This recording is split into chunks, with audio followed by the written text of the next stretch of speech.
Navsari, a small town in present-day Gujarat, was for centuries home to Parsis of the priestly class.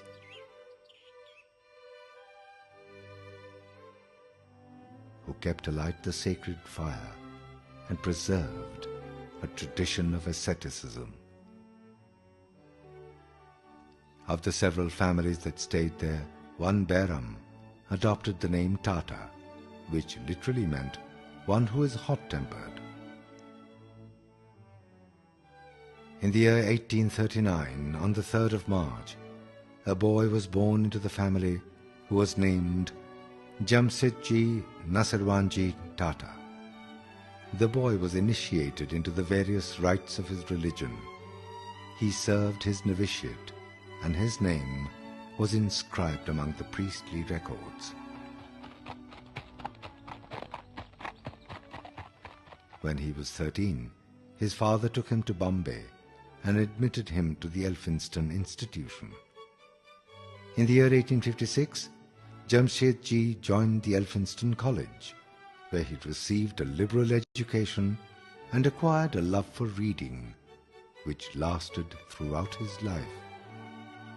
While still a student at the college, Jamsetji had a narrow escape from death. His study in his home was in an attic tower, very close to a rattling tile roof. During one terrific cyclone, his father rushed up from the floor below, insisting that Jamsetji leave the house. The son obeyed and came down to the street filled with an excited and shrieking crowd. Suddenly, the nook he had occupied was torn away by the force of the wind and came crashing down at his feet. In 1858, Jamsetji Tata passed out as a Green Scholar from the Elphinstone College, then the equivalent of a degree. He had intended to follow one of the learned professions and entered for a time a solicitor's office.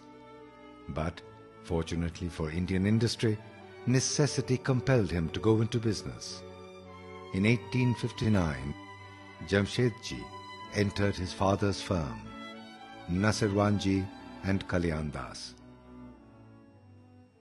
By his mid-30s, Jamsetji had acquired a fair degree of wealth and a reputation of being a canny businessman. He was planning a major investment in textiles and chose Nagpur to set up a mill, to the dismay of many who felt Bombay was the obvious choice. But Jamsetji knew Nagpur had easy reach to raw cotton, was amidst a profitable market, and both coal and water were abundantly available. He struck a good bargain for a piece of marshy 10-acre land from the Raja of Nagpur and filled it up with earth to start operations.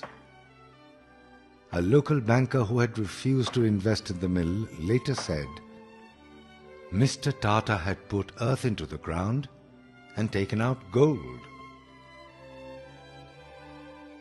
On the 1st of January 1877, the Empress Mills started operations.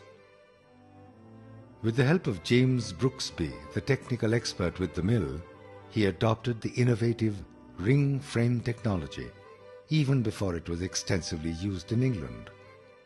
The move doubled the production, share values zoomed, and Jamsetji's reputation as an astute industrialist was firmly established. Jamsetji was a benevolent employer, and his ideas were well into the future. He offered his people shorter working hours, well-ventilated workspaces, good living conditions, performance incentives, provident fund, and gratuity long before they were made mandatory in India and the West. This stocky man with a gruff voice was full of wit and humor. He loved reading, and his library had books on literature, technology, philosophy, travel, glassware, porcelain. There was no ceiling, really. His knowledge was encyclopedic, and ideas flowed non-stop. Jamsetji loved an ingenious device and was a born pioneer.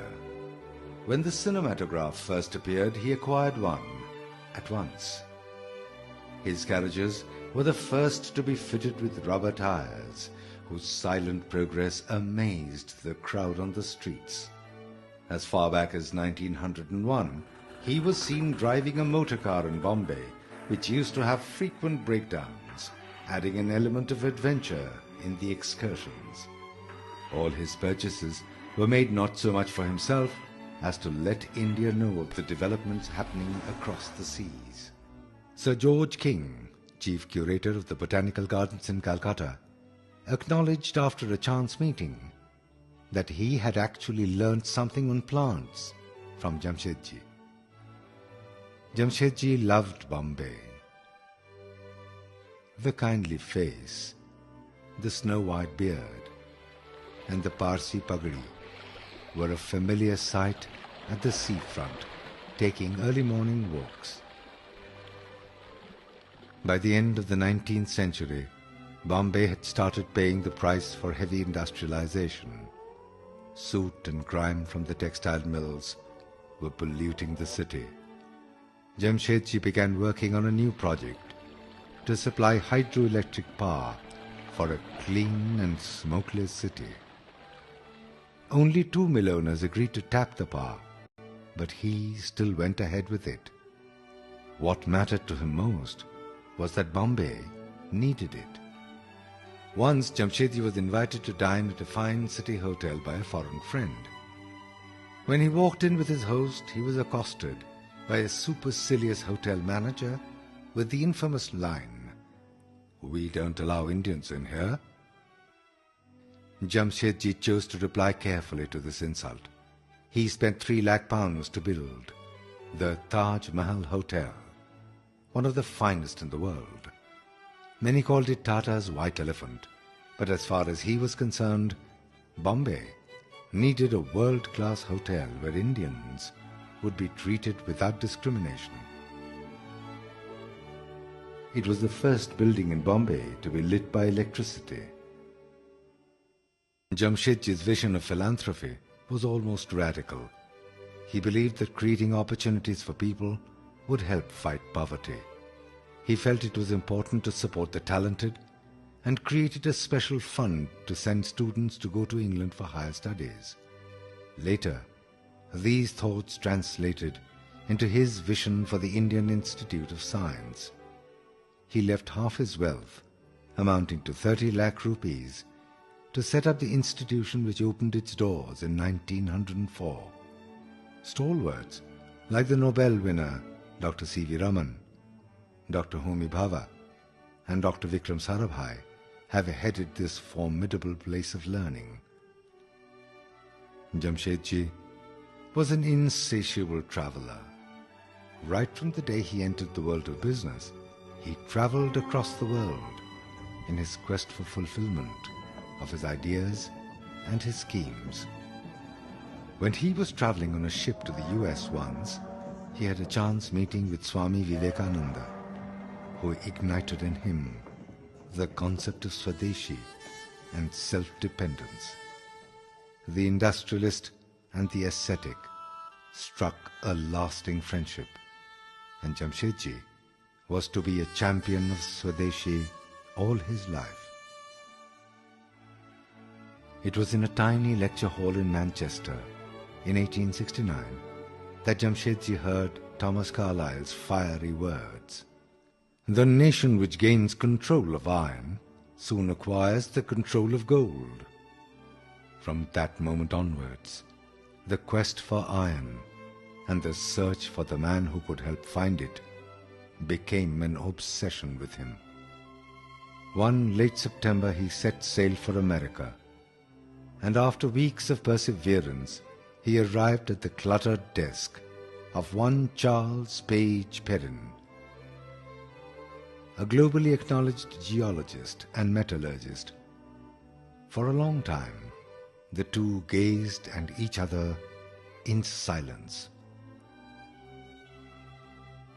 "Are you Charles Page Perrin?"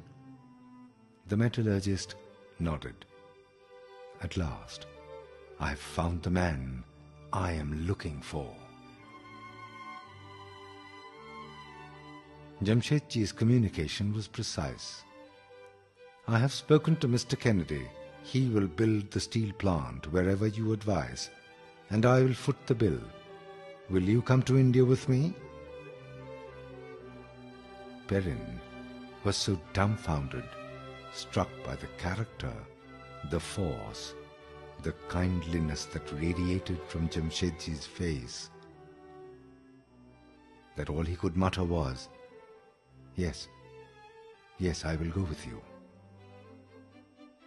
It was tough going for Perrin in the harsh and demanding land, with temperatures soaring to 125 degrees, and man-eating tigers, and rogue elephants as adversaries. His team eventually struck what could perhaps be 3 billion tons of iron ore in the hills of Guru Mahisani in the Chota Nagpur district, situated within 150 miles from Calcutta. Imagine building a city in a place like this 100 years ago. But Jamsetji dreamed of providing a better life to his people. He planned the city which is now known as Jamshedpur, down to the last detail. His instructions were clear. Be sure to lay wide streets, planted with shady trees, every other of a quick-growing variety. Be sure that there is plenty of place for lawns and gardens. Reserve large areas for football, hockey, and parks. Earmark areas for Hindu temples, Mohammedan mosques, and Christian churches. For 30 years of his life, Jamsetji had dreamt of an iron and steel plant. And just when the project was beginning to take shape, he passed away in Germany. Fortunately, men like his son Dorab ensured that the dream lived on. Tata Steel, Asia's first integrated steel company, came into being in 1907. At the confluence of the two rivers, Subarnarekha and Karkhai, in a village called Shakchi, about 2.5 miles from the station of Kali Mati on the Bengal-Nagpur Railway.